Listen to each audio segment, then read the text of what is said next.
ಈಗಾಗಲೇ ಅನೇಕ ಸಂದರ್ಭದಲ್ಲಿ ನಾನು ಹೇಳಿದ್ದೇನೆ, NIA ಕೊಡತಕ್ಕಂಥ ಅಗತ್ಯ ಇಲ್ಲ.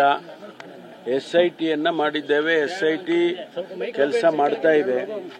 ಹಾಗಾಗಿ SIT ಕೆಲಸ ಮಾಡುವಾಗ ಇನ್ನೊಂದು ಏಜೆನ್ಸಿ ಕೊಡೋ ಅಗತ್ಯ ಇಲ್ಲ. ಇದನ್ನ ನಾನು ಹೇಳಿದ್ದೇನೆ, ಮಾನ್ಯ ಮುಖ್ಯಮಂತ್ರಿಗಳು ಹೇಳಿದ್ದಾರೆ. ಅದರಿಂದ ಅವರ ಬೇಡಿಕೆ, ಅವರು ದಿನನಿತ್ಯ ಇದನ್ನ ಬೇರೆ ರೀತಿಯಲ್ಲಿ ತೆಗೆದುಕೊಂಡು ಹೋಗ್ತಾ ಇದ್ದಾರೆ. ಅದಕ್ಕಾಗಿ ಅವರು ಡಿಮ್ಯಾಂಡ್ ಮಾಡ್ತಾರೆ. ನಾವು NIA ಕೊಡೋ ಅಗತ್ಯ ಇಲ್ಲ. ಈ ಪ್ರಕರಣದಲ್ಲಿ ಇಡಿ ಎಂಟ್ರಿ ಆಗಿದೆ ಸರ್. ಫೆಮಾ ಮತ್ತು ಫೆರಾಡಿಯಲ್ಲಿ ಒಂದಷ್ಟು NGOಗಳ ಫಂಡ್ ಇದರಲ್ಲಿ ಇನ್ವಾಲ್ವ್ ಆಗಿದೆ. ಈ ಷಡ್ಯಂತ್ರ ಮಾಡಲಿಕ್ಕೆ ಫಂಡ್ ಬಳಸಿದ್ದಾರೆ ಅನ್ನೋ ಕಾರಣಕ್ಕಾಗಿ ಅದೊಂದು ತನಿಖೆ ಶುರುವಾಗಿದೆ. ಅವರು ತನಿಖೆ ಮಾಡ್ಕೊಳ್ಳೋದು ಮಾಡ್ಕೊಳ್ಳಿ. ಅವ್ರ ತನಿಖೆ ಮಾಡೋದಕ್ಕೆ ನಾವು ಬೇಡ ಅಂತ ಹೇಳಕ್ಕಾಗುತ್ತಾ?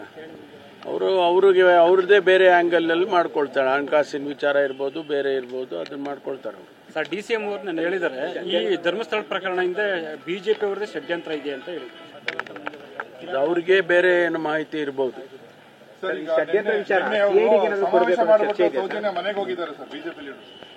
ಯಾರ ಮನೆಗೆ? ಸೌಜನ್ಯ ಮನೆಗೆ ಹೋಗಿ ವಿಜೇಂದ್ರ ಅವರು ಹೋಗಿದ್ದಾರೆ. ಮತ್ತೆ ಮರು ತನಿಖೆ ಆಗಬೇಕು ಅಂತ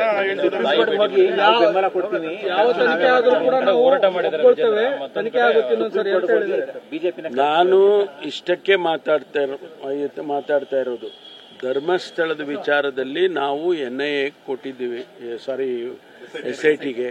NIA ಕೇಳ್ತಾ ಇದ್ದಾರೆ, NIA ಕೊಡೋದಿಲ್ಲ. ಆಯ್ತಾ? ಬೇರೆ ತನಿಖೆ ಮುಗಿಯೋವರೆಗೂ ಕೂಡ ನಾವು ಯಾವುದನ್ನು ವಿಚಾರಗಳನ್ನು ಹೇಳೋದಕ್ಕೆ ಬರೋದಿಲ್ಲ. ಪದೇ ಪದೇ ಹೇಳ್ತಲೇ ಇದ್ದೀನಿ ನಾನು. ಯಾಕೆಂದರೆ ತನಿಖೆಗೆ ತೊಂದರೆ ಮಾಡಬೇಕು ಅಂತಂದರೆ ಅದೆಲ್ಲ ಆಗ್ಬೋದು. ಆದರೆ ಇವರ ಉದ್ದೇಶಗಳು ಏನಿದೆ ಗೊತ್ತಿಲ್ಲ ನನಗೆ. ತನಿಖೆ ತೊಂದರೆ ಮಾಡಬೇಕು ಅಂತಿದ್ದಾರಾ ಇವರು? ನನಗೆ ಹಂಗೆ ಕಾಣಿಸ್ತಾ ಇದೆ.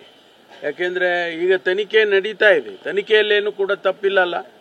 ತನಿಖೆನಲ್ಲಿ ಏನಾರು ತಪ್ಪಿದೆಯಾ? ಆ ಪ್ರಶ್ನೆ ಯಾವಾಗ ಬರುತ್ತೆ ಅಂತ ಹೇಳಿದ್ರೆ, ನಾವು ಇನ್ನೊಂದು ಏಜೆನ್ಸಿ ಕೊಡಬೇಕು ಅನ್ನುವಾಗ ತನಿಖೆನಲ್ಲಿ ತಪ್ಪಿದ್ರೆ ಇನ್ನೊಂದು ಏಜೆನ್ಸಿ ಯೋಚನೆ ಮಾಡ್ಬೋದು. ಆ ತಪ್ಪು ಯಾವುದು NIAದಿಂದ ಆಗಿಲ್ಲಲ್ಲ, SITಯಿಂದ. SITಯಲ್ಲಿ ಯಾವುದೇ ಆಗಿಲ್ಲ.